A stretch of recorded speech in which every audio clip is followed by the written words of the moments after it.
বাংলাদেশ জাতীয়তাবাদী দল বিএনপির চেয়ারম্যান জনাব তারেক রহমান, মির্জা ফখরুল ইসলাম আলমগীর সহ বিএনপির নেতৃবৃন্দ নির্বাচন পরবর্তী সময়ে জাতীয় নাগরিক পার্টি এনসিপির আহ্বায়ক জনাব নাহিদ ইসলামের বাসায় আজ এসেছিলেন। সৌজন্য সাক্ষাতে আজ জনাব তারেক রহমান এবং এনসিপির আহ্বায়ক জনাব নাহিদ ইসলাম তারা একত্রে বসেছেন।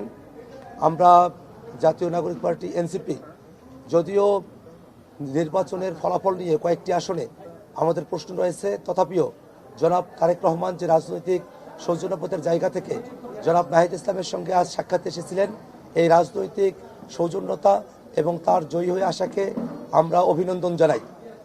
আমরা নিজেদের মধ্যে মতভিন্নতা সত্ত্বেও কিভাবে রাজনৈতিক মতভিন্নতার বাইরে গিয়েও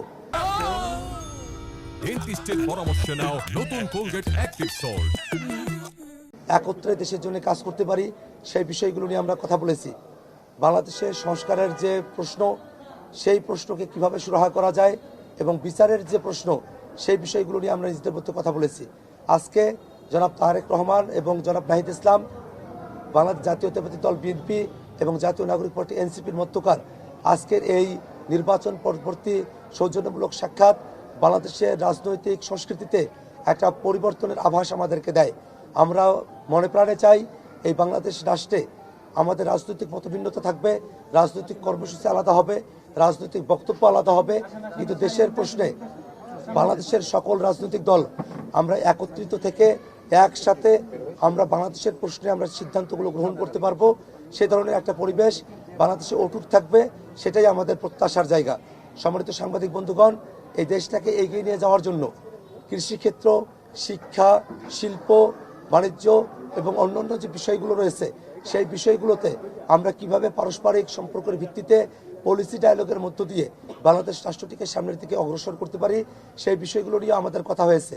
এবং নির্বাচন পরবর্তী যে সহিংসতাগুলো বিভিন্ন জায়গায় ঘটছে, সেই বিষয়গুলো নিয়েও আমরা জনাব তারেক রহমানকে জানিয়েছি এবং তাদের দলের তরফ থেকে সেই বিষয়গুলোতে ব্যবস্থা গ্রহণ করা হবে বলে মির্জা ফখরুল ইসলাম সাহেব তিনি আমাদেরকে আশ্বস্ত করেছেন। এছাড়াও 24-এর অভ্যুত্থানের সময়টাতে যারা জীবন দিয়েছেন, যাদের অঙ্গহানি হয়েছে, সেই সব বীর শহীদান এবং সেই সব আমাদের যারা বীর গাজীরা আছেন, তাদের যথোপযুক্ত তাদের পুনর্বাসনের পরিবার এবং তাদের পুনর্বাসনের বিষয় নিয়ে আমরা তাদের সঙ্গে কথা বলেছি। 24-এর অভ্যুত্থানের বিষয়ে আমরা জনাব তারেক রহমানের সঙ্গে আমাদের কথা হয়েছে। এর বাইরে গিয়েও আমরা জাতীয় নাগরিক পার্টি এনসিপির আহ্বায়ক জনাব নাহিদ ইসলাম ফুলের তোড়া দিয়ে জনাব তারেক রহমানকে, মির্জা ফখরুল ইসলাম আলমগীর সহ বিএনপির যারা নেতৃবৃন্দ আছেন তাদেরকে তিনি স্বাগত জানিয়েছেন। আমাদের যে প্রতীক শাপলা কলি, সেই শাপলা কলি প্রতীকের একটি প্রতিচ্ছবি, একটি কাঠামো তিনি জনাব তারেক রহমানকে উপহার হিসেবে দিয়েছেন এবং 24-এর অভ্যুত্থানের সময়টাতে একজন শহীদের হাতে লেখা চিঠি, সেই চিঠিও তিনি জনাব তারেক রহমানের কাছে উপহার হিসেবে হস্তান্তর করেছেন। সম্মানিত সাংবাদিক বন্ধুগণ, আজকের এই নির্বাচন পরবর্তী সৌজন্য যে সাক্ষাৎ, সেটা বাংলাদেশের রাজনৈতিক কালচারের জন্য একটা গুরুত্বপূর্ণ দিক হিসেবে বিবেচিত হবে, এটাই আমাদের প্রত্যাশা।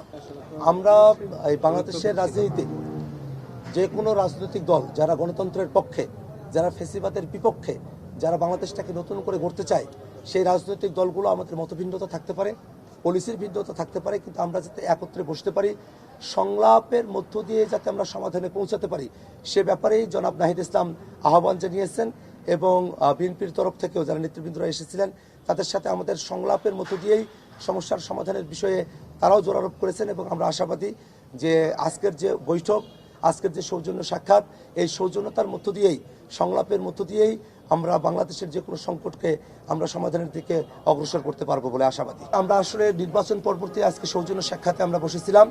পলিটিক্যাল যে বিভিন্ন বিষয়বস্তুগুলো থাকে, সেই রকম কোনো বিষয়বস্তু নিয়ে আজকে আমাদের মধ্যে কোনো আলোচনা হয়নি, বরং নির্বাচন হয়েছে। নির্বাচন পরবর্তী সময়ে যারা জয়ী দল আছেন এবং যারা বিরোধী দল হিসেবে যারা ফাংশন করবেন, তাদের মধ্যকার একটা সম্পর্কের সূচনা হিসেবে আজকে এই সৌজন্য সাক্ষাতে আমরা বসেছি।